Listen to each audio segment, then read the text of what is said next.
ಇನ್ನೇನು ಕೆಲವೇ ತಿಂಗಳುಗಳಲ್ಲಿ greater Bengaluru authority election announcement ಆಗುತ್ತೆ. ಇನ್ನೂ ಕೂಡ ಆಗಿಲ್ಲ. ಆ ಸಂದರ್ಭದಲ್ಲಿ ಇನ್ನು ಮುಂದೆ ಇವಿಎಂ ಮಷೀನ್ ಇರೋದಿಲ್ಲ, ಬದಲಾಗಿ ಬ್ಯಾಲೆಟ್ ಪೇಪರ್ಗೆ ಗ್ರೀನ್ ಸಿಗ್ನಲ್ ಸಿಕ್ಕಿದೆ ಅನ್ನೋ ಬ್ರೇಕಿಂಗ್ ಲಭ್ಯವಾಗ್ತಾ ಇದೆ. Greater Bengaluru election ballot paper ಮೂಲಕ ಮತದಾನ. ಇನ್ನು ಮುಂದೆ ಇವಿಎಂ ಮಷೀನ್ ಇರೋದಿಲ್ಲ.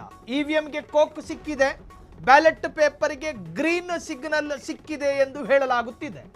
ಚುನಾವಣಾ ಆಯೋಗದ ನಿರ್ಧಾರಕ್ಕೆ ಭುಗಿಲೆದ್ದ ಆಕ್ರೋಶ. ಮೇ 25ನೇ ತಾರೀಕಿನ ನಂತರದ ದಿವಸಗಳಲ್ಲಿ ಬಹುಶಃ ಜಿಬಿಎ ಎಲೆಕ್ಷನ್ ಆದರೆ ಇವಿಎಂ ಯಂತ್ರಕ್ಕೆ ಬಾಯ್ ಬಾಯ್ ಹೇಳಿದ ಚುನಾವಣಾ ಆಯೋಗ, ಎಲೆಕ್ಷನ್ ಕಮಿಷನ್. ಬ್ಯಾಲೆಟ್ ಪೇಪರ್ಗೆ ಅಧಿಕೃತ ಅನುಮತಿ ಸಾಧ್ಯತೆ ಇನ್ನೂ ಕೂಡ ಅದಕ್ಕೆ ಅಂಗೀಕಾರ, ಒಂದಷ್ಟು ಪ್ರಕ್ರಿಯೆಗಳಿದ್ದಾವೆ. ಅದು ಅಧಿಕೃತ ಅಂತ ಕರೆಸಿಕೊಂಡಿಲ್ಲ ಈವರೆಗೂ, ಬಟ್ ಆಗೋ ಸಾಧ್ಯತೆಗಳಿದ್ದಾವೆ. ಹಾಗಾದರೆ ಇವಿಎಂ ಮಷೀನ್ ಬಳಕೆ ಮಾಡದೆ ಬ್ಯಾಲೆಟ್ ಪೇಪರ್ ಬಳಸುವುದರಿಂದ ಆಗಬಹುದಾದ ಸಾಧಕ ಬಾಧಕ ಏನು? ಇವಿಎಂ ಮಷೀನ್ನಲ್ಲಿ ಎಲೆಕ್ಷನ್ ಆದರೆ ಅದರಲ್ಲಿ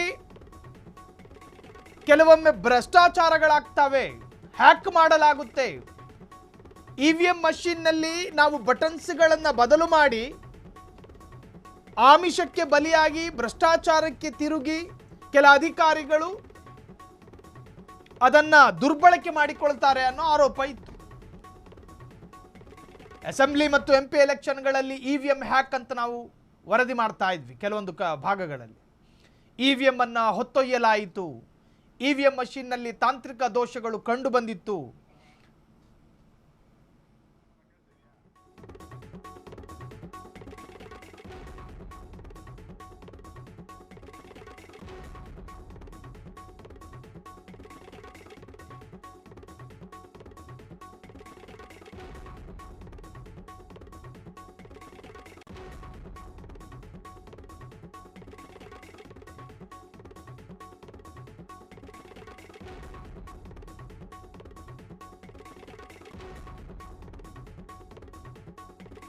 ಅಥಾರಿಟಿ ಎಲೆಕ್ಷನ್ ರಾಜ್ಯದಲ್ಲಿ ಘೋಷಣೆಯಾದರೆ ದಿನಾಂಕ, ಆ ಎಲೆಕ್ಷನ್ಗೆ ನೀವು ಬ್ಯಾಲೆಟ್ ಪೇಪರ್ ಮುಖಾಂತರವಾಗಿಯೇ, ಅದು ಸಾಂಪ್ರದಾಯಿಕವಾದಂತಹ ಮತದಾನದ ಪದ್ಧತಿ. ಅದು ಈ ಹಿಂದೆ ಆಧುನಿಕತೆ ಮುಂದುವರಿಯಿತು, ಸಮಯ ವ್ಯರ್ಥ ಆಗಬಾರ್ದು ಅನ್ನೋ ಕಾರಣಕ್ಕೆ ಇವಿಎಂ ಮಷೀನನ್ನು ತರಲಾಯಿತು. ಆದರೆ ಖರ್ಚು ವೆಚ್ಚಗಳಲ್ಲೂ ಕೂಡ ವ್ಯತ್ಯಾಸಗಳಿರ್ತವೆ. ಬ್ಯಾಲೆಟ್ ಪೇಪರ್ನಲ್ಲಿ ನಿಮಗೆ ಹೆಚ್ಚಿನ ಖರ್ಚುಗಳು ಬರೋದಿಲ್ಲ, ಇವಿಎಂ ಆದರೆ ನಿಮಗೆ ಗಣನೆ ಮಾಡೋದಕ್ಕೂ ಕೂಡ ಸರಳ.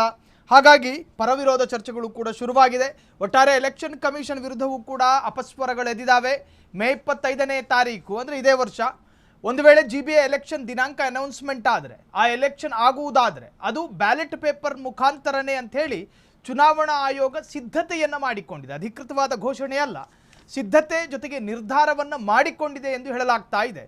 ಚುನಾವಣಾ ಆಯೋಗದ ಕುರಿತು ಪರವಿರೋಧ ಚರ್ಚೆಯೂ ಕೂಡ ರಾಜಕೀಯವಾಗಿ ಭುಗಿಲೆದ್ದಿದೆ. ಕ್ಷಣ ಕ್ಷಣದ ಸುದ್ದಿಗಳಿಗಾಗಿ ಫ್ರೀಡಂ ಟಿವಿ ಸಬ್ಸ್ಕ್ರೈಬ್ ಮಾಡಿ, ಲೈಕ್ ಮಾಡಿ ಹಾಗೂ ಫಾಲೋ ಮಾಡಿ.